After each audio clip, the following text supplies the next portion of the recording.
What's going on, my broskiis? My name is Toadski, back again, here to bring you guys yet another One Piece Treasure Cruise video. And would you have a look at that? We have the little bit of a tease from our resident data miner, Two Shanks, who's also the current manager of the database. And he has gone ahead and teased that, according to the in-game files, the next super evolution to drop in One Piece Treasure Cruise is none other than SABO and Koala. This is a character that a lot of people have been anticipating a super evolution for. This is one of the oldest characters in the game that still doesn't have a 6+.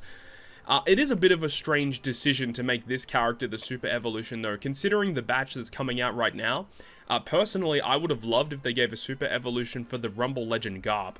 I think that would have been amazing, because remember, whatever super evolution comes out for the month, it's the Rumble character season, so you get the character for free just by playing Pirate Rumble. So if you don't own SABO and Koala, relatively old legend at this point, then you can still acquire this character just by playing Pirate Rumble in the next upcoming season. And of course, this character will not only super evolve, but will also receive level limit breaks, so the character with more investments is going to be more powerful. At this current point in time though, we don't have any more information, so this is going to be pure speculation in regards to what we could potentially expect for this character's super evolution, but I am excited to see what this character is all about. However, what I will say is that Bandai have had a very poor track record for super evolution buffs in the game.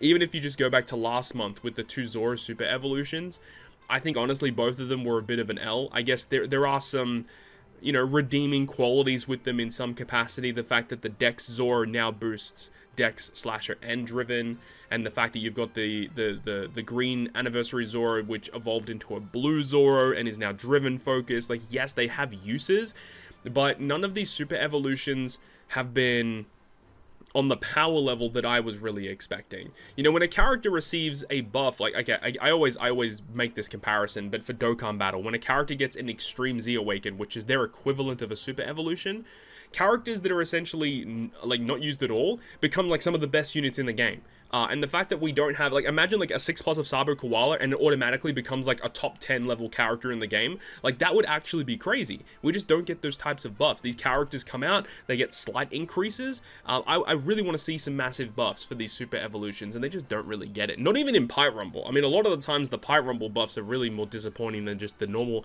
in-game buffs as well. The last super evolution that came out that really rocked my world in terms of it being a massive buff was the super evolution for V3 Rayleigh. That character got amazing buffs, actually made the character useful. So I'm hoping that we get something on the levels of that, but I'm not really expecting much. So before we do that, I guess let's go ahead over to the game, and this is what SABO Koala look like right now. So for those of you who maybe are uninitiated with this character. Now, when this character first dropped, this was arguably one of the best characters in the entire game. It was just straight up such a good unit. So I believe right before this character came out was the release of Luffy and Law Dual Legend and the Big Mom Dual Legend. Luffy and Law, when they came out, I think they were an anniversary, I think it was an anniversary celebration on Japan, and then, like, the next big batch to come out was this, and this character was so strong. So let's have a look at the combined captain. Remember, it's a dual unit, so you've got that, but this character was cerebral and free spirit focused, giving them 4 times attack, 1.2 times HP and recovery, and also boost their attack further for every consecutive perfect strike. So you start off at 4x, and then every minor increase every time you hit a perfect. So nothing really too complex, pretty easy to understand. You have the solo captain as well, which again is very bland, very basic on both sides of the thing. But the thing is because of the way that modern dual units work, I would really hope to see some piece of utility in their captain effect. If they don't have that, then that's already really going to hurt the unit because of the way that their switchability works. So the switchability here, it gives color affinity, right? So it's a 1.5 times color affinity boost for free spirit and cerebral for 1 turn. It also gives them a guaranteed, well, it's not a guaranteed matching slot. It doesn't go through block or anything, but they get a matching slot. And then it also removes their own paralysis and despair completely. So this type of effect that gives, like, the removal on themselves completely, I've never really been big fans of this because, again, hypothetically, if you use them as a captain and both captains are inflicted with despair, it means you have to switch with both captains, or it means if you're running, you know, this is one of your captains and your other unit doesn't have the ability to remove their own despair, then you're kind of screwed. So the fact that they have this effect where they remove despair on themselves means that you only get that usefulness if they're a captain, and hopefully they have a usefulness as a captain, because if they don't, then that part of the effect doesn't really help. What I would prefer it to be is remove 1 turn of paralysis and despair on the whole team. That would be so much more useful, usable as a captain still, and very useful as a crewmate on teams. That would be a massive buff. Making the color affinity overwritable, I think, is a very likely scenario here. And then, of course, they will gain a super switch ability. Again, a lot of the characters that come out recently with their switch abilities, again, I could probably pull this up right here. So these are the most recent super evolutions in the game for dual units, and if we have a look at, like, we'll have a look at a couple of them in terms of the buffs that they get from their switch effect. So this character, the switch effect actually pretty much stayed the same, and then when they get the super swap, this is the major issue as well. 8 switches for their super switch gauge, which is ridiculous. Like that really hurts the usability of the unit. And then it changes all slots, in all type slots and block slots of Cerebral Striker into matching, recover HP, and then you get the chain boundary instead of the chain lock, which is a massive buff. Like, this is a really powerful switch ability, but 8 switches is just ridiculous. You had the Christmas Vivian Rebecca. This switch ability pretty much did the same thing, just with bigger numbers. Like, the chain multiply growth rate multiplicative buff got increased. They also would change adjacent slots including block into matching, which is a nice change as well. And then the healing obviously got increased by a pretty significant margin too. Sanji and Pudding, I actually don't remember what their switch ability got.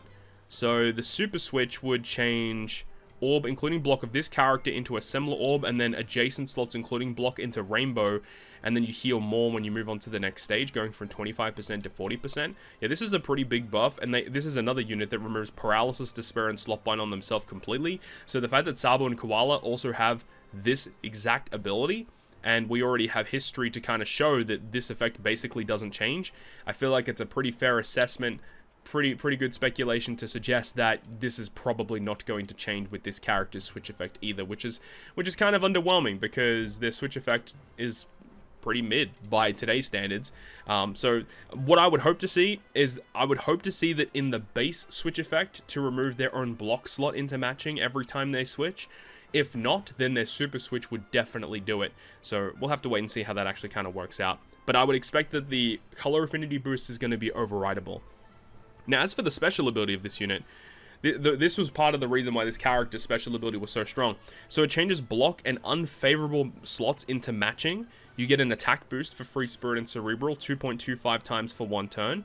But then this effect right at the end, where it says, removes any matching or unfavorable slot effects placed on the crew, and then becomes Sabo Koala for 3 turns. So sometimes enemies will inflict those debuffs where they make certain slots count as badly matching for a certain amount of time. And that was really annoying. But basically what it means is if you're inflicted with that debuff and you have like a ton of badly matching slots, when you activate the special, because they change block and badly matching slots, it means anytime you're inflicted with that debuff where certain slots are counted as badly matching, they just get a full board of guaranteed slots, and that debuff that's making those slots count as badly matching is removed completely, no matter how many turns of it. And when this character came out at the time, I remember there was like the treasure map that came out during this event was so awful, because like this was like the only good character you could actually use in order to counter that specific effect. And there has been a lot of circumstances, a lot of content that has come out over the years where randomly that debuff can really hurt your team build, but if you just have a character such as this, full water slots, remove that effect, and you're good to go. On top of the fact that they provide color affinity switch effect and an attack boost with the special, this character provided a lot of buffs to the Free Spirit and the Cerebral class, and then also, you know, providing color affinity and attack boost. And then you had the Luffy and Law character, which came out right before the celebration, which provided a huge orb boost. It was such a great combination with all of these characters together. So in terms of what we could see in terms of major increases, I mean, it's hard to say, because the character is very basic. There's not a lot of gimmicks going on. It's just pure damage, HP and recovery boost in the captain, and then you've got that unique effect in regards to the slot. So my assumption is that's going to likely stay the same. Maybe they can have an effect that amplifies the effectiveness of certain slots. Like maybe if you have a type slot, you can make it so that like a regular type slot counts as like a 2.5 times orb boost instead of, or like a 2.5 times magnification instead of a 2 times magnification. The fact that they also provide a 1-turn attack boost, Bandai love to do this a lot, where they'll do it with the special, right, where they'll make it a 2-turn attack boost, and then if you use them as a captain, they extend the duration of attack boost by 1 turn. They do it a lot. I wouldn't be surprised if they do it here as well. But I would love to see utility, because this character essentially has no utility aside from the orb-related gimmicks.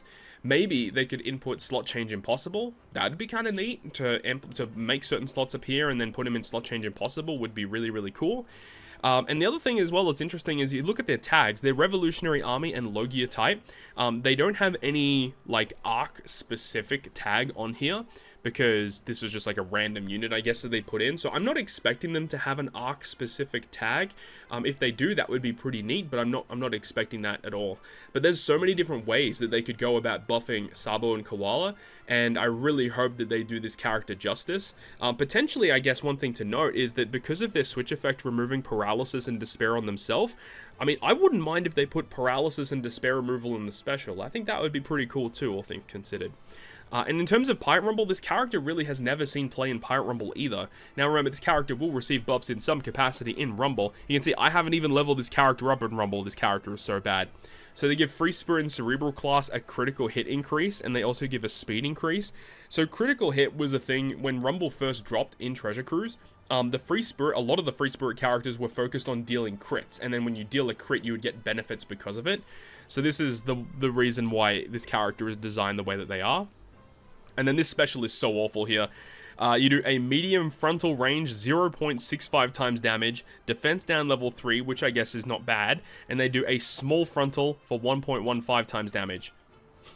Yeah, in today's day and age, this character is absolutely garbage. I mean, not even in today's day and age. Even when this character first came out, this character was terrible. So yeah, we should definitely expect major increases in regards to that as well. But I don't know, there's like so many different ways they could buff this unit. I'm excited for this one, and of course, once we get the information in regards to how this character is going to be buffed, I will definitely bring you guys a dedicated video for it. And I think we should be getting that information around the time that we get the Kizuna Clash data download, which will be within the next week or so. So hopefully you enjoyed the video, and if you did, make sure to go ahead and leave a like, and if you want to stay up to date with all the content I post, including more One Piece Treasure Cruise content, make sure to hit the subscribe button down below. On that, guys, I'll see you guys within the next video.